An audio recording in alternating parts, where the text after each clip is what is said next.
সবাইকে তো ছবি দিলা, আমাকে ছবি দিবা না? আমি কাকে ছবি দিলাম? আমার কাছে তো ছবিই নেই। ওই তো সবাই এসে তোমার ছবি তুলে গেল। ও, সেলফির কথা বলছো? ঠিক আছে তোলো। দেখি মোবাইলটা। এটা কার ছবি? আমাকে তো আমি নিজেই চিনতে পারছি না। এই ফোনে ছবি তোলা হয়? স্মার্টফোন লাগবে। ও কোথায় পাবো, আমরা গরিব মানুষ। তুমি পড়াশোনা করেছো? হ্যাঁ পড়াশোনা করেছি, 3 পর্যন্ত। ও, তুমি কি কাজ করো? আমি ওই লোকের মাঠে মুনিশ যাই আর মাঝে মাঝে নদীতে মাছ ধরি। তুমি আমাদের সঙ্গে কাজ করবে? না, আমি তোমাদের মধ্যে মাকে কষ্ট দিতে পারবো না। আরে তোমাকে অভিনয় করার কথা বলছি না, আমাদের এখানে স্পট বয়ের কাজ করার কথা বলছি। যেমন লাইট ধরবে আর টুকটাক কিছু দরকার হলে এনে দেবে। হ্যাঁ, এইসব কাজ হলে আমি করবো।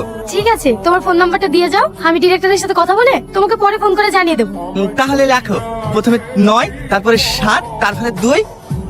শিট, আজ প্রথম গ্রামে শুটিং করতে গিয়ে বিশৃঙ্খলাটা ঘুরে গেল না। এটা মেনটেন করার জন্য গ্রামের কিছু ছেলের দরকার। বলছিলাম স্যার, আজ সকালে আমাদেরকে যে ছেলেটা ডিস্টার্ব করলো না, ওই ছেলেটাকে কাজে নিলে হয় না? না না, ওসব গৃহ চাষাকে নিয়ে কাজ হবে না। না স্যার, পারবে, আগ্রহ আছে, আর তাছাড়া মনটাও খুব সরল। আচ্ছা ঠিক আছে, তুমি যখন বলছো কাল থেকে কাজ শুরু করতে বলো। ঠিক আছে স্যার।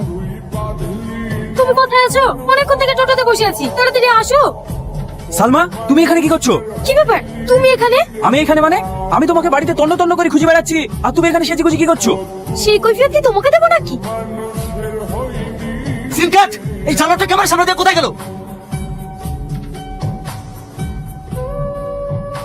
এই চাষা, সিন চলাকালীন তুই কেন গেছিলি? আমি তো করে বলেছিলাম এরকম চাষা বসে লোক কাজ করতে পারবে না, শুধু তোমার জন্য কাজে নিয়েছিলাম। স্যার, দয়া করে ম্যাডামকে কিছু বলবেন না, সব তো সামান। আসলে ওই লোকটা অন্ধ ছিল তো, তাই ওকে রাস্তাটা পার করাতে গেছিল। কি বললি? বেতন তোকে অন্ধ লোকটা দেবে না আমি দেবো? আজ থেকে তোকে আমি যেটাই বলবো তোকে সেটাই শুনতে হবে, আন্ডারস্ট্যান্ড?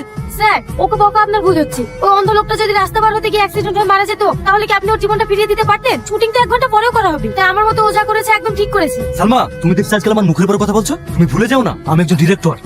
Sorry sir. দেখি শটটা কতটুকু এসছে। আমার জন্য তুমি বারবার অপমান হয়েছো, আমি আর কাল থেকে কাজে আসবো না। কই অপমান হচ্ছি? আমি বলছি তুমি কাল থেকে কাজে আসবে। আজ ডিরেক্টর সাহেব না তোকে আবার অপমান করবে। কেন রে ভাই, আমি এবার কি করবো? এই যে মেয়েদের মতো শার্ট পরে আসিস, আমাদের মতো প্যান্ট পরতে পারিসনি। সত্যি কথা বলতে কি জানিস ভাই, আমার এই একটা আছে, কিন্তু ওপরে থাকতে পারিনি, তাই লুঙ্গি পরে আসি। এই, একে আজে বাজে কথা বলিসনি। ম্যাডামকে বলে দিলে না আমাদেরকে অপমান করবে। ঠিক আছে চ।